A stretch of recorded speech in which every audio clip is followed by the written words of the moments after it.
আজ আমি আপনাদের কাছে 2026 সালের মে মাস কেমন কাটবে মেষ রাশির মানুষদের আজকে এই নিয়ে আলোচনা করব। তাই যারা মেষ রাশির মানুষ রয়েছেন ওখানটা খুব মনোযোগ সহকারে শুনবেন। মেষ রাশির অধিপতি গ্রহ হচ্ছে মঙ্গল গ্রহ এবং এই রাশি সাপেক্ষে অষ্টম ভাবের অধিপতিও মঙ্গল গ্রহ। তিনি অবস্থান করছেন রাশি সাপেক্ষে দ্বাদশ ভাবে এবং আগামী 11ই মেতে তিনি অবস্থান করবেন, রাশিতেই অবস্থান করবেন।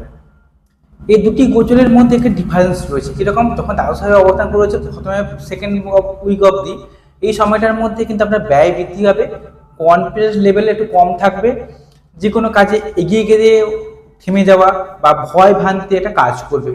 তবে 11ই মে 2026-এর পর থেকে আপনাদের কিন্তু এই কনফিডেন্স লেভেলটা এসে যাবে, আত্মবিশ্বাস বৃদ্ধি হবে, যে কোনো কাজে উদ্যম বাড়বে, শত্রু নাশ হবে, যে কোনো জায়গায় আপনি আপনার বুদ্ধি, আপনার ক্ষমতা, আপনার ব্যক্তিত্বকে কাজে লাগিয়ে কাজটাকে উদ্ধার করতে পারবেন।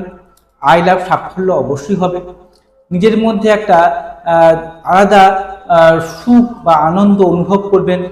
সাহস পরাক্রম যথেষ্ট বৃদ্ধি হবে 11ই মে 2026-এর পর থেকে। দ্বিতীয় পতি এবং আপনাদের সপ্তম ভাবের অধিপতি গ্রহ হচ্ছে শুক্রদেব, তিনি অবস্থান করছেন সেকেন্ড হাউসে। তার দ্বিতীয়ভাবে থাকা অত্যন্ত শুভ। এর ফলে কিন্তু অর্থ ইনকাম বাড়বে বা টাকা ইনকাম করতে পারবেন, টাকাগুলোকে জমাতে পারবেন এবং টাকাগুলোকে সঠিক খাতে ব্যয় করা বা সঠিক জায়গায় লাগিয়ে জীবনে উন্নতি করতে পারবেন। এই শুক্র গ্রহ আবার 14ই মে 2026-এ অবস্থান করবেন থার্ড হাউসে। অর্থাৎ 14ই মে আগের সময়টা আপনি টাকা পয়সা জমানোর জন্য সময়টা ভালো, দাম্পত্য সুখ বৃদ্ধি হবে, স্বামী স্ত্রীর মধ্যে সুসম্পর্ক ভালো থাকবে। তো তাই নয়, আপনার কথাবার্তা সুন্দর হবে, আপনি কথা দ্বারা মানুষকে আকৃষ্ট করতে পারবেন। 14ই মের পর থেকে আপনার যোগাযোগ অর্থাৎ কমিউনিকেশন স্কিল বৃদ্ধি পাবে।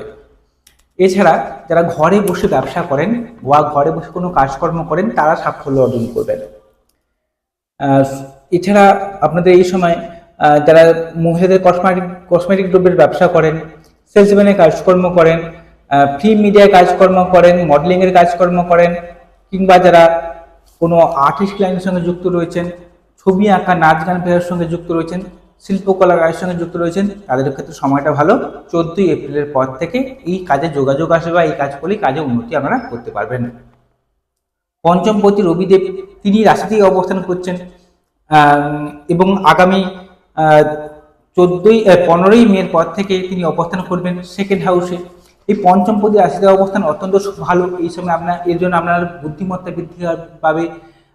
আপনি যে কাজ করুন না কেন সেই কাজে প্রতিষ্ঠা পেতে রবিদেব বা সূর্যদেব আপনাকে সাহায্য করবে। তবে মাঝে মধ্যে আপনার মধ্যে ইগো কাজ করবে বা মাঝে মধ্যে আপনার মধ্যে স্বার্থপরতা কাজ করবে। তবে মানুষজন আপনাকে ভাববে আপনি স্বার্থপর, কিন্তু আপনি স্বার্থপর নন। কিন্তু নিজের কাজটাকে গুছিয়ে নেওয়ার জন্য আপনাকে বাইরে থেকে মনে হবে আপনি স্বার্থপর হয়ে গেছেন, কিন্তু মেসেজ মানুষেরা স্বার্থপর নন।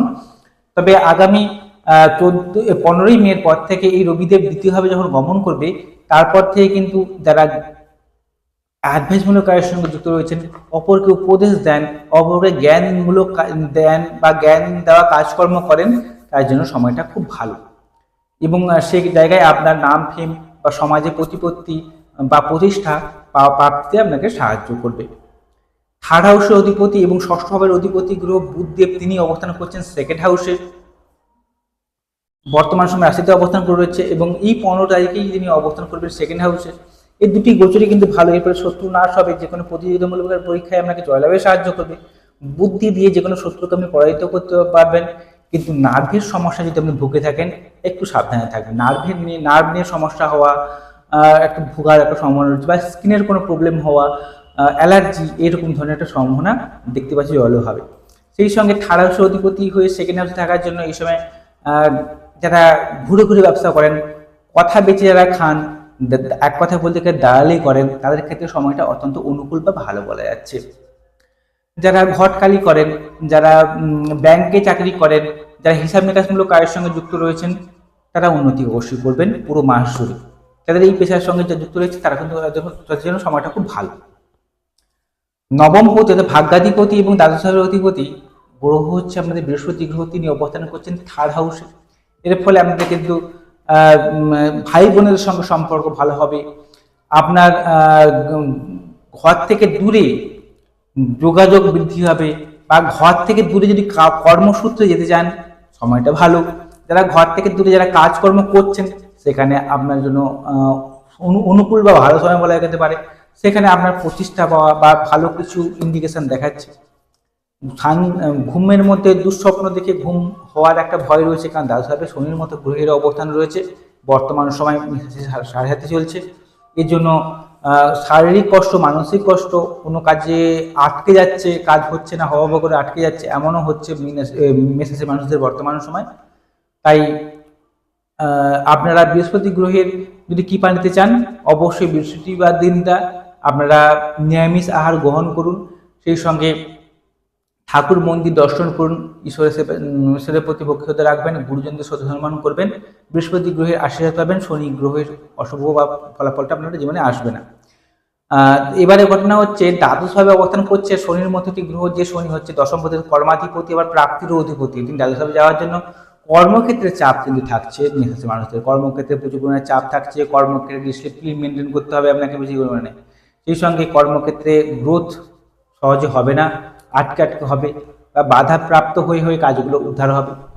সেই সঙ্গে যে কর্মটা আপনি করছেন সেই কর্ম অনুযায়ী যে আপনার যে প্রাপ্তি হওয়া, বা অর্থ হতে পারে বা উচ্চ পদ প্রাপ্তি হতে পারে, এই যে প্রাপ্তি হওয়াটা যেন কোথাও একটা বেগ পাচ্ছে বা থেমে যাচ্ছে। মনে প্রমোশন হওয়ার কথা রয়েছে, সেই প্রমোশনটা হলো না, আটকে যাচ্ছে কোনো না কোনো কারণবশত। বা আপনি যে কর্মটা করছেন, আপনি ভেবেছেন যে এত টাকা আমি ইনকাম করবো এই কাজটা করে, কিন্তু সেই টাকাটা আপনি পেলেন না, আটকে যাচ্ছে। এই সমস্যাটা কিন্তু চলছে এবং চলবেও মেষরাশির মানুষদের বর্তমান সময়, এটা মেনে নিতে হবে। এই সমস্যার সম্মুখীন হলে আমার মোবাইল নাম্বারে যোগাযোগ করবেন, জন্মছকটা বিচার করতে হবে আপনার। সেই সঙ্গে একাদশভাবে অবস্থান করেছে রাহুর মতো একটি গ্রহ, যে রাহু একাদশভাবে থাকার জন্য কিন্তু আপনার কিন্তু মাঝে মধ্যে আচমকা অর্থ প্রাপ্তির সুযোগ এনে দেবে। যে প্রাপ্তিগুলো হবে জুয়া লটারি ফাটকা থেকে ইনকাম হওয়া, বা ঘুষ নিয়ে টাকা ইনকাম যারা করে, তারা কিন্তু সহজে কিন্তু টাকা অর্থ প্রাপ্তি হবে। আবার এই অর্থ কিন্তু ধরে রাখতে পারবেন না আপনারা, কারণ একাদশভাবে রাহু যেমন টাকা দেবে, টাকাটা আপনার কাছ থেকে ব্যয় করিয়ে নেবে। তাই টাকা পাওয়া মাত্র সেই টাকাগুলো আপনার নিজের নামে ফিক্সড করবেন, আমার প্রতি সেটা বলছি, অথবা আপনার প্রিয়জনের নামে টাকাটা রেখে দিবেন বা তাকে দিয়ে দিবেন। দিলে টাকাটা কিন্তু আপনার হাত থেকে বেরোবে না, কারণ এই রাহুভাবে রাহু থাকলে প্রচুর টাকা দিয়ে দেয়, কিন্তু সেই টাকাটা দিলেও কি হচ্ছে, সেই টাকাটা ধরে রাখা খুব কঠিন হয়ে যায়, রাহুতে টাকাটাকে কেড়ে নেয়। এটা মাথায় রাখবেন। আর আপনার যদি দাদা থাকে, দাদার সঙ্গে মাঝে মাঝে মনোমালিন্য হতে পারে, বা বড় ভাইয়ের সঙ্গে সম্পর্কে হানি হওয়ার সম্ভাবনা রয়েছে বর্তমান সময়। বন্ধু বান্ধবের কাছ থেকে প্রতারিত হওয়া, বা বন্ধু বান্ধবের কাছ থেকে ঠকে যাওয়া, বা আপনার পিছনে ষড়যন্ত্র করার একটা সম্ভাবনাও দেখতে পাচ্ছি বর্তমান সময় মেষরাশির মানুষদের। পঞ্চমভাবে কেতু রয়েছে, এর ফলে কিন্তু যারা সন্তান নিতে ইচ্ছুক এই সময় কিন্তু থেমে যান, সন্তান নেওয়ার জন্য সময়টা খুব একটা অনুকূল বা ভালো নয়। তবে 15ই এপ্রিলের আগের সময়টা কিন্তু 15ই মের আগের সময়টা কিন্তু ভালো। এর আগে যে সময়টা যদি আপনি সন্তান নিতে চান তাহলে সময়টা ভালো, 15 মের পর থেকে সন্তান নেওয়ার জন্য সময়টা খুব অনুকূল নয়। যারা চলতি প্রেমের মধ্যে রয়েছে, প্রেমের মধ্যে কিন্তু বিপরীত কোনো ব্যক্তির প্রতি আকর্ষণ হয়ে যাওয়া, বা তৃতীয় ব্যক্তির প্রবেশ আপনাদের দুজনের মধ্যে দেখতে পাচ্ছি, যারা চলতি প্রেমের মধ্যে রয়েছেন যাদের ক্ষেত্রে কথাটা বলছি। এই মাসে কিন্তু আমাদের বিবাহের যোগাযোগ রয়েছে, এই মে মাসে আমাদের বিবাহের যোগাযোগও রয়েছে, অনেক মেষরাশির মানুষদের বিবাহ হয়ে যাবে, এটা ভালো ইন্ডিকেশন, এবং দাম্পত্য সুখ বৃদ্ধি পাবে। কোনো গুপ্ত জিনিসের হদিশও পেতে পারেন, বা মামলা মোকদ্দমা জড়িয়ে থাকলে মামলা মোকদ্দমা থেকে আপনি রেহাই পাবেন, বা সেখান থেকে একটা ভালো কিছু একটা সোর্সও পেতে পারেন। পৈতৃক সূত্রের কোনো অর্থপ্রাপ্তি হওয়া বা পৈতৃক সম্পত্তি প্রাপ্তিরও যোগ রয়েছে। তবে আমি যে কথাগুলো বললাম শুধুমাত্র গ্রহদের গোচরের উপর ডিপেন্ড করে জন্মছক বা ঠিক লিস্টে আমরা দেখতে পাচ্ছি না।